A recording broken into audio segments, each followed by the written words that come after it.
If you ever felt like this world was off, like everybody was following a script that you never agreed to, chosen one, you are definitely in the right place. Stay tuned. Valerie, talk to him. You ever notice how the moment you start waking up, the world around you gets louder? Not because you changed, but because you stop pretending. See, when you're asleep, you fit right in. You follow the script, you nod along, you blend with the noise. But the second your soul starts remembering, everything that used to feel normal suddenly feels off. You start hearing the artificial in people's voices. You start feeling the emptiness in their routines. You start noticing how everybody's performing for approval, for survival, for identity. And that's when it hits you. You weren't built for the program. Your intuition starts firing, your empathy deepens, your vision sharpens, and the world you thought was home starts to feel like a hallway, a temporary space you're meant to walk through, not live in. Chosen one, the reason you feel out of place is because you were never meant to exist at the level of the lie. Your soul is calibrated to truth, and truth vibrates on a completely different frequency than the matrix everyone else calls reality. You see, chosen one, you were sent here for a bigger purpose. You wasn't sent here to fit in. You were sent here to stand out. You were sent here to reset the frequency. So when you are dealing with people and you see what they're doing and you see how they believe this thing is real, they believe this matrix is real, they believe the customs are real, they believe the traditions are real, they believe everything is real, you have always soared past the veil. That's why you were the truth teller in your family. That's why you were the black sheep in your family, because you were disrupting the program. You were disrupting the lie. You saw through the mystique. You saw through the mirage. And because of that, you were trying to wake people up even though you didn't realize that's what you were doing. But by seeing the truth and trying to get other people to see, you actually don't even realize that most people have cataracts. That's not for them to see. It's for you to see. Valerie, talk to him. Oh, that's it right there. Most people ain't blind by accident, they're blind by design. The Matrix gives them cataracts on purpose. Emotional cataracts, spiritual cataracts, psychic cataracts, layers of fog so thick they think the fog is the world. You were born with clarity in your DNA. And that clarity is dangerous because a person who can see cannot be controlled. A person who can see cannot be guilt-tripped.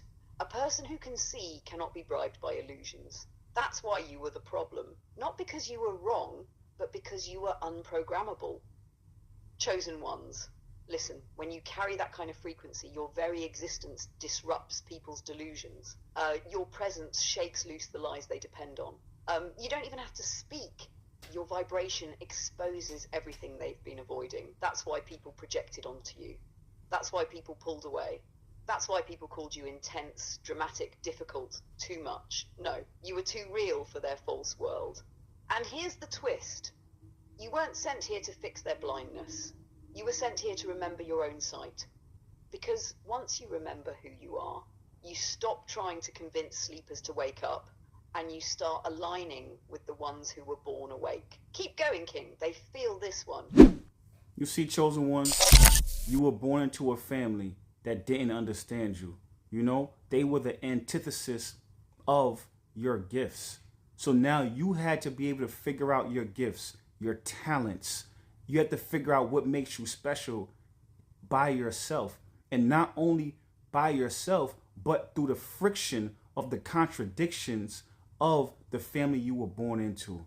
You know, that's because you were supposed to be able to hone and fine tune your talents. You were supposed to be self-made. You were supposed to be self-righteous. You were supposed to be able to be self-sufficient.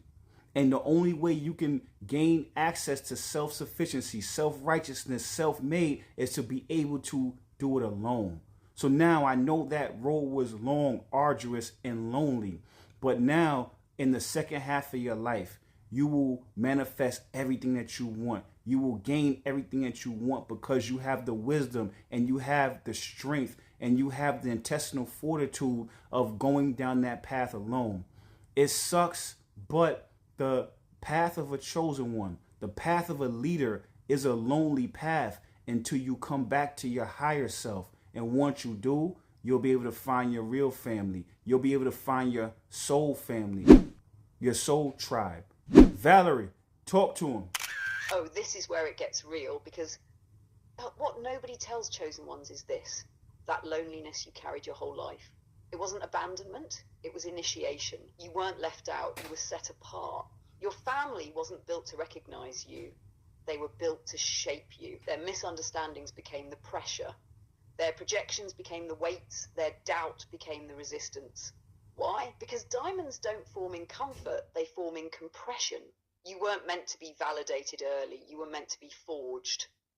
And you're right, the first half of your life is the lonely part of the hero's journey. It's the part where Source strips you of every illusion, every false friendship, every borrowed identity, until the only voice left standing is your own.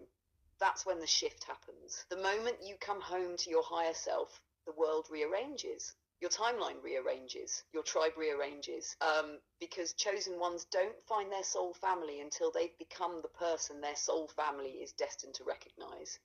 And now you feel it, something opening, something aligning, something quietly snapping into place. You're not entering your era of receiving, you're entering your era of remembering. This is where life gives back everything you built in the dark.